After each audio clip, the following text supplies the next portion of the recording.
Welcome to Mindless Entertainment. It's Social Justice Wednesday, and I am Social Justice Jessie, here to deliver to you your weekly dose of wokeness so you can recover from all of the inane drivel that regular Jessie fills your head with during the rest of the week.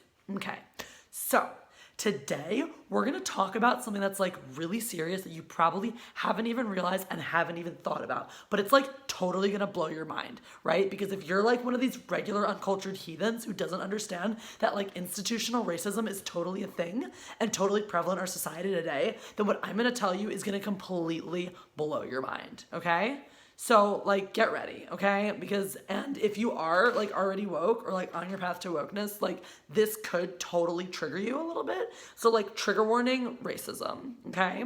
I'm just putting that out there because like I'm gonna have to say a few things that are gonna sound really offensive, and I apologize in advance. So just like trigger warning, racism. I just want to put that out there. All right, so if you're like really sensitive, because like racism is super terrible, and like maybe you have PTSD from like hearing about racism in the world, I just want like you to be prepared, all right? And if you need your safe space, I totally understand. If you don't, if you can't watch this video, I get it. Just like leave it on mute and then like click the like button, okay? Because that's important. It's important that people know about this, even if you yourself are not in a place where it's okay to hear these harmful, damaging words, okay? But some people do need to hear them. So your trigger warning, you've been warned, okay? So like I said, institutional racism, what is that, okay? So it's like when racism is just insidiously in your life, like you don't even know it, okay? It's like unconscious, like dug into it's just in the institution, right? Because the institution is created by and completely run by white men. All right. So if you are in society, you have probably benefited from or contributed to institutional racism. Case in point, right here, your laundry. What are we taught about how to do laundry if we're ever, taught about it? Very simple, basic rule. You separate. This is the really triggering part. So like my final warning, like this is gonna be really hard to hear. You separate your white clothes and your colored clothes. That's right. That's segregation. And hear those words, white, and we call them colored clothes. Like, can we all agree that term is so archaic and outdated? Can we call it like fabrics of color, please? Colored clothes? I mean, really? Like, I'm basically triggered. Like, I'm outraged. I'm completely outraged that we still use the term colored clothing. And clearly, obviously, this is just another place where like racism exists in our everyday lives, and we just go about it just casually segregating our clothing without even thinking about it or understanding the deeper societal impacts of this act. We're just reinforcing the ideas of segregation, the ideas that it's okay, to act like separate but equal is still a thing. Because like, let's face it, most of us have more colored clothing, more fabrics of color in our wardrobe than we do white fabrics, especially if you're woke, because you understand that anything white represents the white man, which is like the epitome of evil, okay? So we just like cut back on our white fabrics. Also because like, especially if you get just, like fair trade clothing and good, like nice, wholesome, clothing that supports good people doing real work and like not slave labor, then, hand dyeing is another step in the process that can support some people who make their own vegan dyes. And so you should be supporting local craftsmen and craftswomen specifically. Like, see, institutionalized sexism is a thing too. I can't believe I just said craftsmen like it's an okay thing to say. Craftspeople, but more importantly, craftswomen, all right, who dye their own clothing. So like you should definitely be supporting that. So anyway, like if you just happen to have like a white item of clothing or two, like socks or underwear, and I'm sorry if saying white is really triggering. I know I just can't help it because like I need to use I need to use the term of the oppressor right now just to make my point, okay? So you really understand. Anyway, so like you have usually fewer, even people who don't like make sure that they're supporting fabrics of color, usually have not as many articles of pure white clothing, unless they're like super racist, in which case their entire wardrobe is white. You ever notice that? You ever notice how rich white people wear a lot of white clothes? That's for like two reasons. One, white, color of the oppressor. Two, white things stain more easily, so it's a totally classist to have a really overwhelmingly white wardrobe, because what you're basically saying is I can afford to get these stains out or just replace my wardrobe if I spill my overpriced wine on this made from grapes that are like from corporate vineyards and stuff. Oh my God. I literally can't even right now. I just literally can't even with these kinds of classist assholes. Oh my God.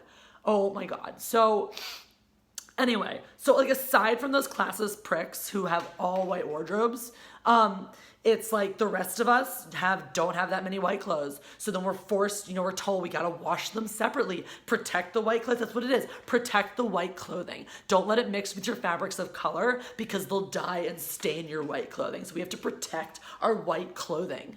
And so they have to go in their separate wash by themselves in their warm water. Whereas like your fabrics of color just need, regular cold water is fine. So think about that. So like, our precious resources go towards the white clothing. Like, that's ridiculous. That's like so ridiculously offensive. Like, this is the reason why my hair is dyed with like vegan blue dye, so I can support fabrics of color, because my hair is my natural fabric. My head, it's like the crown on my goddess temple that is my body. And so I'm going to treat it right with locally sourced natural vegan dye. Obviously. Anyway, so fabrics of color, right? So we have to keep them separate. Now, have you ever mixed them? Okay, because some of us fight for social justice as a full-time job. Okay, so we can't afford to just waste our quarters on multiple different loads. So I had this realization because I mixed my white clothes with my fabrics of color. And then I washed them all together and it was like totally fine. I even washed it warm. That's right. I gave my fabrics of color a warm wash and they were like completely fine. Okay? So it's just all lies and propaganda spawned by the patriarchy and the system of oppression that is our culture, all right? So you've been lied to your entire life. You don't need to segregate your fabrics of color from your white clothing, okay? That's just another subliminal way that the white man maintains his control over you and your life. So just stop right now. Do you ever notice how most washing machines are white too? Ew. Buy a washing machine of color and wash your fabrics of color. You know what? Don't even wash your fabrics of color with your white clothes, because your white clothes will just defile. Forget the other way. Oh, the dyes are going to come out and destroy the... No, your white clothes are going to defile your fabrics of color. Just having your white clothing near your fabrics of color make them lesser colors, because that's what it is, right? You wash your white clothes with bleach. If you put bleach in with your fabrics of color, you're just whitewashing your fabrics of color, and you're ruining and destroying their natural beauty. Everyone knows that if you bleach colored clothing and fabrics of color, right? If you bleach fabrics of color, you ruin them. And that's how life works. You add whiteness to things that have beautiful natural color to them and you just ruin it. So that, I don't think the message can be made more clearly than that. Like, whitewashing clothes ruins beautiful fabrics of color all the time. That's just fact. You can't argue with that. That is how facts work, guys. All right? And you can really, if you just are a little bit like it's intelligent like me, you can really easily understand that this just tears down the entire, flimsy structure built on this culture of oppression that is washing our clothes as segregated entities. So just get rid of your white clothes entirely. Just like burn them, trash them, or better yet, go get some vegan, locally sourced dye and dye them yourselves. And then you'll have beautiful fabrics of color, you'll have supported good causes, and you'll have gotten rid of all of that disgusting whiteness, classist BS from your life, all right? And so, in conclusion, segregating your clothes supports racism. That's it. And it wastes water, too, because, you're doing multiple loads, so, the environment, because we care. Anyway, so that's it. That's, it's important, and do it. And if you don't, you're racist. The end. Fuck. Ha!